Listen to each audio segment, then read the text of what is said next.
betul-betul pulang. Makanya ayatnya bertanya kepada kita, apa yang kamu siapkan saat akan pulang menuju Allah? Makanya kalau sedang terfikir berbuat maksiat, segera sadar. Mungkin bagaimana kalau sedang wafat itu? A'udzu billahi minasy syaithanir rajim.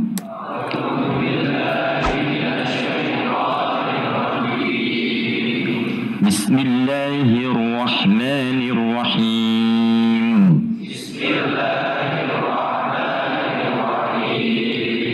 Wa basyiril ladzina amanu wa 'amilus shalihati anna lahum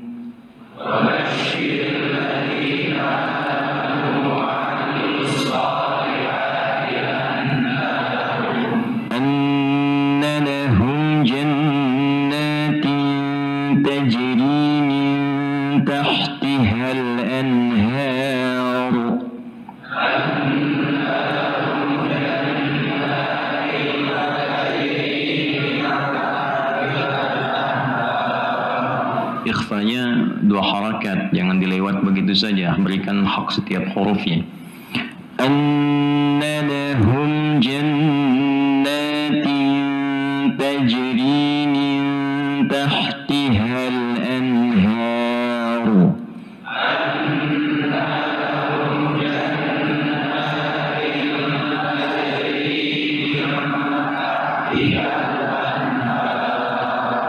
Kullama ruziqu minha min thamaratin rizqa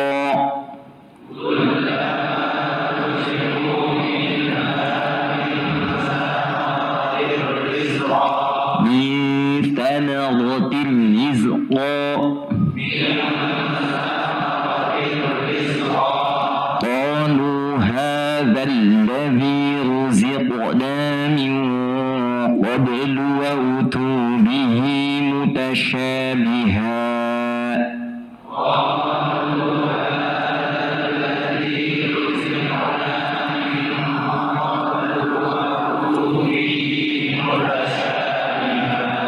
Wa utu bihi mutashabiha.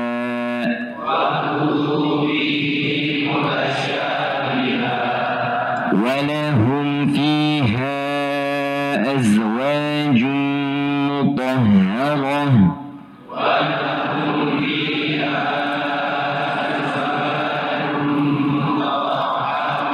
Wa hum fiha khalidun.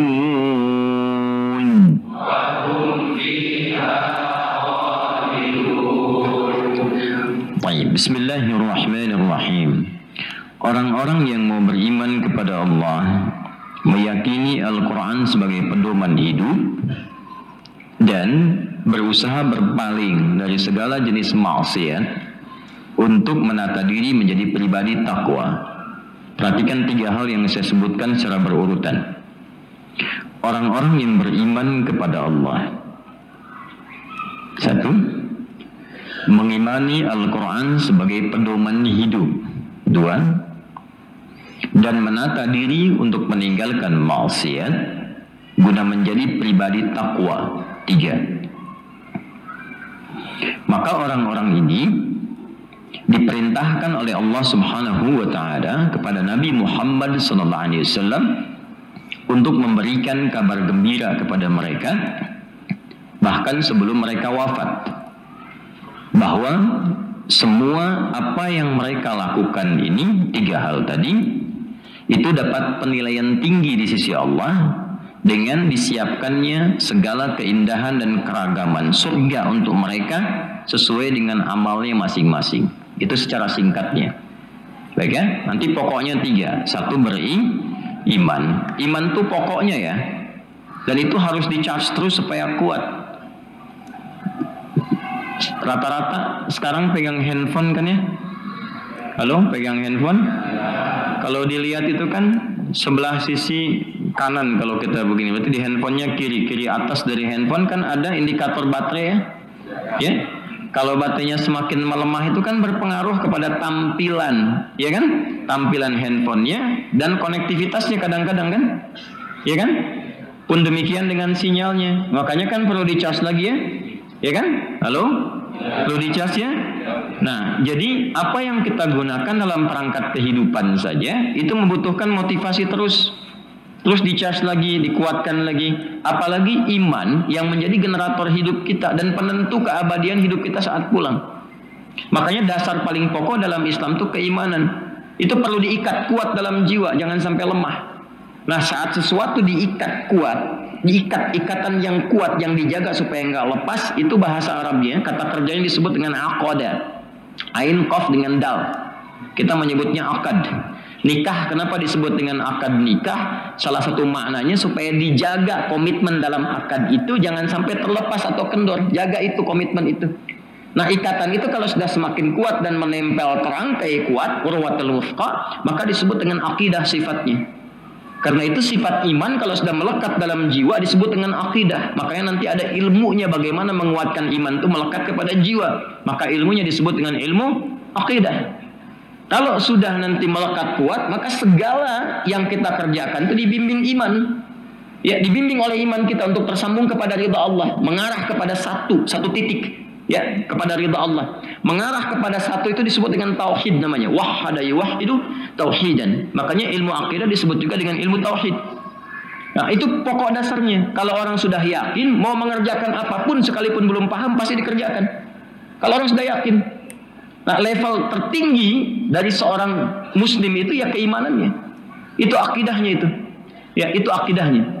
Karena itu bab yang paling pertama yang penting kita hadirkan sebelum berinteraksi dengan Al-Quran, dengan hadis-hadis Nabi, dengan amal saleh, itu akidah dulu, yakin dulu. Kalau sudah yakin pasti dikerjakan. Ya, kalau kita nggak yakin dengan sholat, nggak akan sholat. Atau kalau keimanan keyakinannya lemah, sholatnya malas-malasan. Ya, nanti semakin tipis, lama-lama nggak sholat.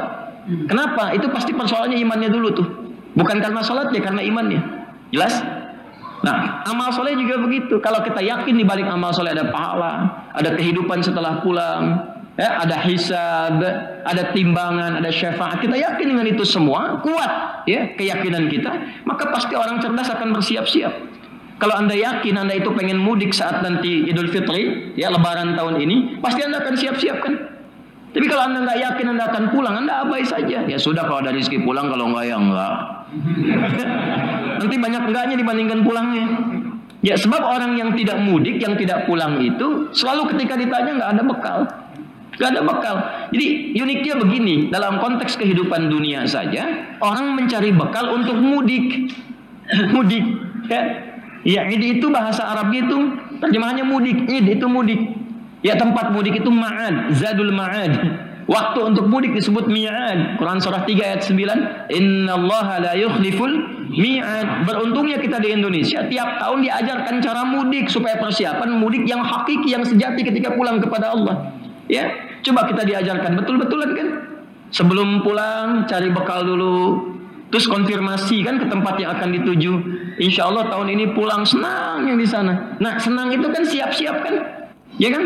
Rumah dicet, terus diada-adain kue-kue dan sebagainya, ya. Kalengnya Kak, isinya rangginang gitu kan?